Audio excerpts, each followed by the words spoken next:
Hello again, Roy.RealEstate here with Coldwell Banker Legacy in San Angelo. Today I want to talk to you a little bit about what I do for the buyer, or for the sellers, excuse me. In my previous video I talked about what I did for the buyers. So the vast majority of it will be the same. Once you kind of get into the process, it's pretty much the same. Remember that basically a real estate agent's job is to help you make good decisions and then connect you with people that can either help you more with making those decisions or that can do the things that need to get done in the process. Whether it's handyman, cleaning companies, stagers, any of those kind of things. So if you're getting ready to sell a house, the very first stages are kind of where a lot of the important decisions are made before the house goes on the market. So I'll come out, look at your house, meet with you, get a feel for the square footage of it and what you're looking to do in the neighborhood and all those kind of things. Look at the house, look at what's going on with it. And then I'll give you some recommendations just based on me of things you can do to either spruce it up or actually make improvements that might or might not get your money back. Now all of these, they're your decisions to make. So it's kind of, I'll give you the pros and cons of them, and it can help you connect you with contractors if you decide to have certain work done. Sometimes there's things you can do really inexpensively to kind of boost the curb appeal of your property and help it sell a little bit quicker, for a little bit more money. So those are the kind of things we'll go through first. And then the second, and this is one of the most important ones, and I actually dedicate a whole video to this, is helping you price a house.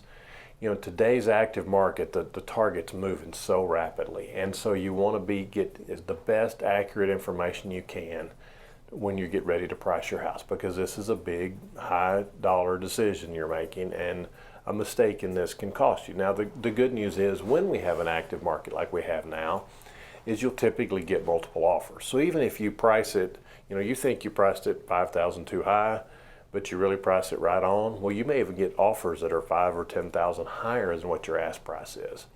So that's good, but you want to be fairly close in that range. You don't want to undershoot it too much, and you don't want to overshoot it and not get it sold, because ultimately that's the goal. We want to sell the house. Once we've made that decision that we want to sell the house, then let's move forward and get that accomplished as quickly as possible. If you just want to have your house for sale and not sell it, then that's a different discussion, and we can, sometimes that is something that can be done. And again, sometimes as our market is moving up the way it has been recently, that you can get by with that. You can let it sit there, and in 3 or 4 months, even the price you had that was too high, all of a sudden now it's okay. I've had that happen before. So that's the things, getting all that stuff. Talking about staging, whether it's staging you do yourself or whether you have a professional stager come in and do some stuff, and that depends a lot on the value of the house and the current condition of it. If you're living in it, staging, you can do most of it yourself. Sometimes there's a consultant that can come in. I can tell you the highlights, but there's people that are better at it than me.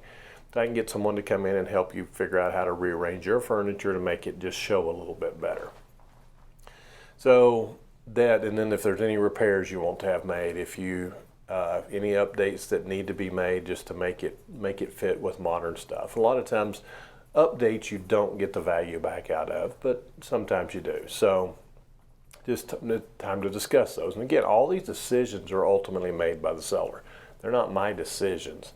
I just make recommendations. Hey, your house will sell quicker, will sell for more money if you spend $1,000 painting it, or different things like that. So again, your decisions then at the end and what you want to happen. So get all that wrapped up, then we start getting all the documents that are required. I'll get you to, there's a seller's disclosure that's required by Texas law. There's a lead-based paint disclosure if the house was built before 1978.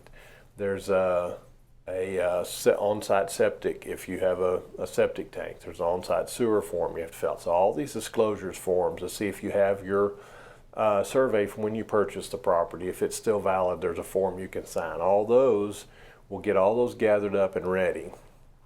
Then I will hire someone to come out and take professional pictures, likely video, possibly even a Matterport 3D imaging of the house, all those things. Sometimes depending on the value of the house, I can't do all of those things, and they don't always fit every property.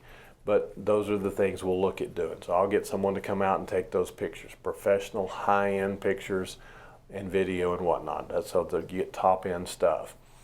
And then we put your house on the market. So once your house is on the market, now we've got it priced where we think is proper. We've got good media. We're getting it out on all the possible websites. every method of distribution we can possibly get. Coldwell Banker does a ton of it. I do more behind the scenes to get them out there as widely as possible to get the most interest and the most people looking. Then I will help you with coordinating showings. There's several different ways we can do it, but as you're going through the process, I'll help you with that process, how it works. I can set up notifications where you can tell when someone opens the lockbox on your door, and when they leave. Somewhat, that doesn't do a very good job of that, but it's real good at showing you when they actually open the lockbox. So you know when someone arrived. If you've got a showing at 3 o'clock, you can see, okay, they got there at 3:05. Or if they didn't get there, it's 3:45 and they're not there yet, wonder what's going on. So I'll help you coordinate all that stuff. And then when it comes to the offer or offerers, multiple offers very likely in today's market, then I'll help you kind of compare those offers to see the advantages and disadvantages of them, because it's not just the dollar amount that's important. Sometimes it's a closing date. Sometimes it's who the financing's through, what repairs they may require if it's an FHA or a VA, or even sometimes on a conventional. And weighing all this, who's the lender on the other side? Is it someone that's been reliable, that we know and trust, can help us get through the process, or is it someone we don't know? Sometimes the ones we don't know are very good, but it's the ones we know they're good. So all those things, just again, giving you advice and helping you make good decisions as you go through that process. And if you don't get multiple offers, and to look at one offer you get and say, okay, is this one we should accept or not, based on all those factors that come into it. And then once the inspections are done, if the buyers are asking for repairs, I'll help guide you. Say, yeah, these are things you probably should do. These are things that, no, you need to tell them that's crazy. They're not buying a brand new house.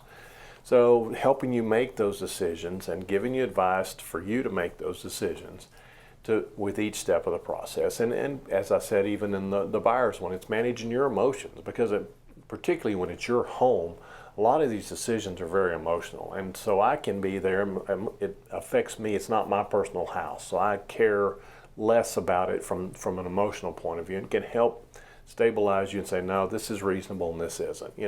Repairs, for example. What my top of the head recommendation is, if it's something that you would have fixed if you knew about, then you need to fix it for the buyer. If it's something you would have, even if you'd known it or you did know and chose not to fix it, then maybe you don't. But then sometimes you got to look, okay, well, but am I going to lose this deal? Because even if you lose a deal and turn around and get it right back under contract, there's a delay, a time frame delay. So you got to weigh all those things, and that's where my advice is, just to guide you through the process, connect you to other professionals that can help you with parts of the process, and then help you make good decisions.